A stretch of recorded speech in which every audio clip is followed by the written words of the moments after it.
Of all the stately mansions along James Street in Syracuse, one stands as a reminder of the power and prestige of a once thriving American company. In the first half of the 1900s, Sears, the catalog company that would eventually become a department store, sold as many as 75,000 homes by mail order.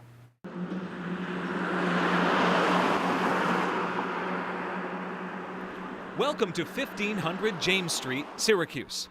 101 years ago, the Sears Roebuck & Company called it the Magnolia. Its largest, most over-the-top model of kit homes. It was the creme de la creme and graced the cover of the catalog from which Sears sold so many homes. They were way ahead of it, and to sell it for what they were selling it for and the quality, it's amazing. Lisa Tabor bought the house in 1995. Everything that they did, they just did to a spirit of excellence. They truly knew what they were doing when they built something. I find it absolutely amazing that they would build these houses. They would completely build them in a warehouse, completely.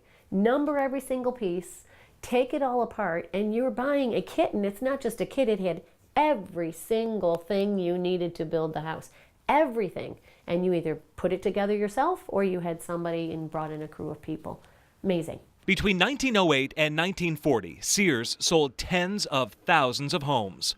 For a company now in such decline, it was a golden age for sure. You hate to see any of the mainstays go because they're what built America.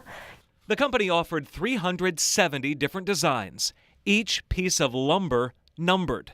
And Sears was promising more than a roof over your head. One advertisement from the 1920s told potential customers, joy radiates from a home of your own. Can you imagine all of this stuff coming in a big truck? I know. And then you have to put it together? Right, no, that's... See, I would have been the person that hired somebody to do it and say, okay, you do that for me. But some people did put their own homes together. Yes, they did. Yes, I think a lot of them was did. really designed to for you to do it yourself. Yeah, no, I think it was very common, especially because, don't forget, we're on a main street where there's lots and lots and lots of houses.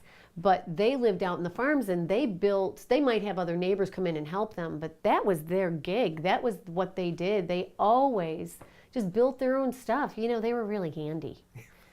More handy than we are, maybe. Yeah, I think so. I think they're more handy than we are. So, yeah. This is beautiful. And so, these are original? These are original. The little chandeliers. The Magnolia was advertised as a 10-room colonial. During its offering, Sears sold it for between $5,000 and $6,500. Experts on Sears Homes believe there are only 7 in the country, none of them in better shape than this one, inside and out. I mean, look at that Corinthian column at the top. Somebody carved that. That's not a store-bought piece of plastic. No.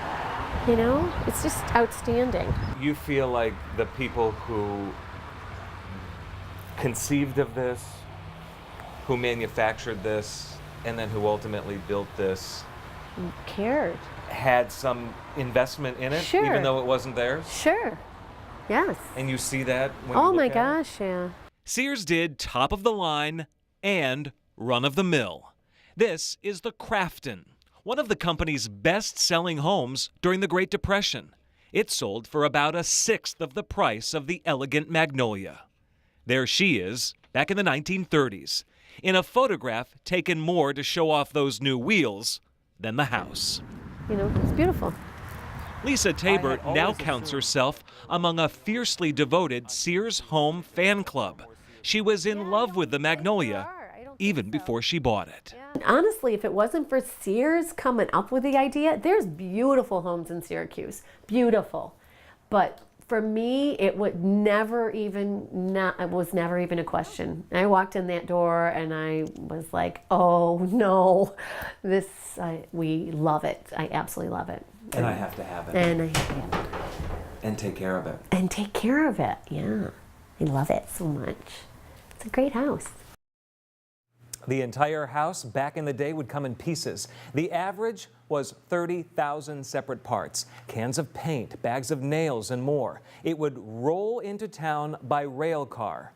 Sears' recent decision to close down many of its stores means that soon Sears Kit Homes may be the only standing evidence of a company that once meant so much to American life.